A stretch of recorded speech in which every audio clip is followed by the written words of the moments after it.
Hello there, so in these videos, I explain mapping concepts purely from the perspective of a mapper. Lots of my viewers, though, aren't really mappers. They're players, and they often disagree with the mapper's perspective on things. Like, what if a map is hard to read, or if a map uses uncomfortable flow? Players believe both of these make a map less fun, and are therefore bad. I've been told by a few people to think more about the player's perspective when talking about mapping, since players are the target audience for maps. But even so, I think a mapper's perspective is still the best way of judging maps and the best way to define what's a good or bad map. To explain why, let's talk about this player's perspective for a minute. Osu is meant to be played, just like any other game. But what's the point? There's no end goal in Osu, so every player finds their own ways to enjoy the game. From what I've seen, a really common goal for players has been to climb up the rankings, and therefore a lot of players consider maps they can easily rank up with to be the most fun and worth playing.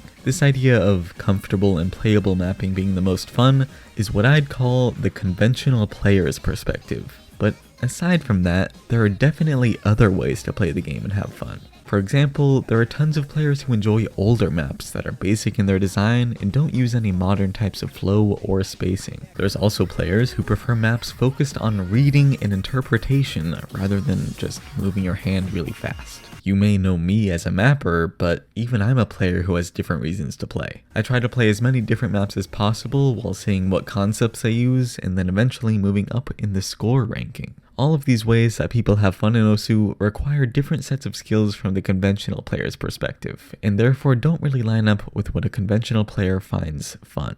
This means fun relies on what a player values in this game, which is subjective, and part of the reason why I find the mapper's perspective to be the best way to judge a map. All of these ways of having fun are included in a mapper's perspective. There's nothing theoretically bad mapping-wise about straightforward maps, older maps, or reading-focused maps, so I support them with explanations in these videos. Well, that doesn't make much sense actually. If a mapper's perspective is supposed to be all-encompassing, why isn't every map considered good? Most ways to have fun in the game are included in the mapper's perspective, so what's the issue here? While the mapper's perspective does take into account all types of gameplay that people could find fun, it still relies on the idea that maps aren't some sort of free-form creation. Maps are reflections of a song with circles and sliders. Lots of players consider anything fun to be good, but a lot of what players consider fun completely disregards the music, and therefore disregards the main point of mapping. To understand this better, let's look at something you may be familiar with. This is my map of Porter Robinson's song called Shelter. It uses gameplay techniques most people don't really like that much. Stuff like slow sliders paired with high spacing and a lot of repeated placements. If I asked just random players which were more fun, my map of this song or one of the various extra difficulties on Monstrata's set of the same song, they'd probably choose the second option. I can't really blame anyone for choosing that either, since all the difficulties on there are a lot more exciting than mine. Even if people don't think my map is a fun map though, I do think it's a good map. It reflects the most important variations in the song clearly through object composition and rhythm choice, and I didn't realize how familiar my ways of emphasizing parts of the song were until I paired the map with its video. For those who somehow don't know, Porter Robinson's Shelter was released with a music video. I mapped it initially without the video since it's pretty distracting to map with tons of moving stuff in the background, but once the map was finished, I added the video in and tested it to see how they would work together.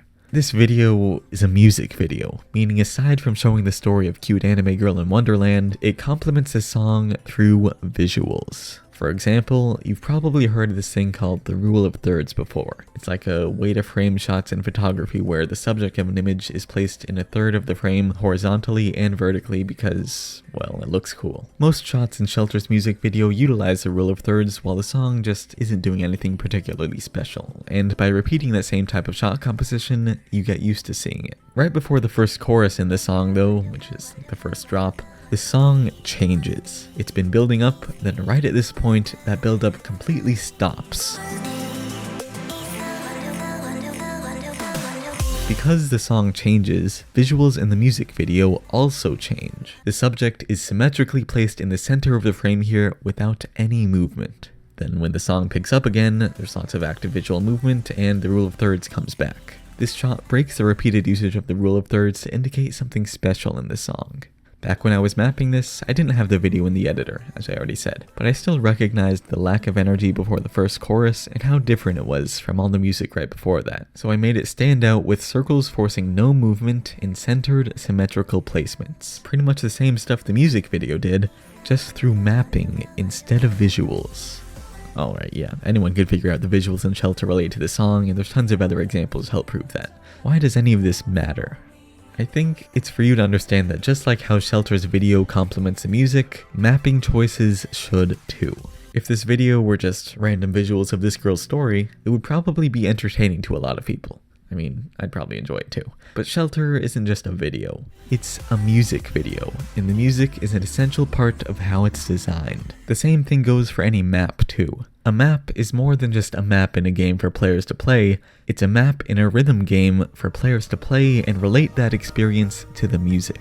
When people try to claim that certain maps are good because they're fun, or certain maps are bad because they're not fun, it makes me think players don't really see what a map is beyond a platform to click circles. If a map is fun but doesn't relate to the music, it's just not a good fit for a rhythm game. So yeah, I find a mapper's perspective the best way to judge a map because it takes into account all types of gameplay that players consider fun, while also maintaining the purpose of a map in a rhythm game, to reflect a song.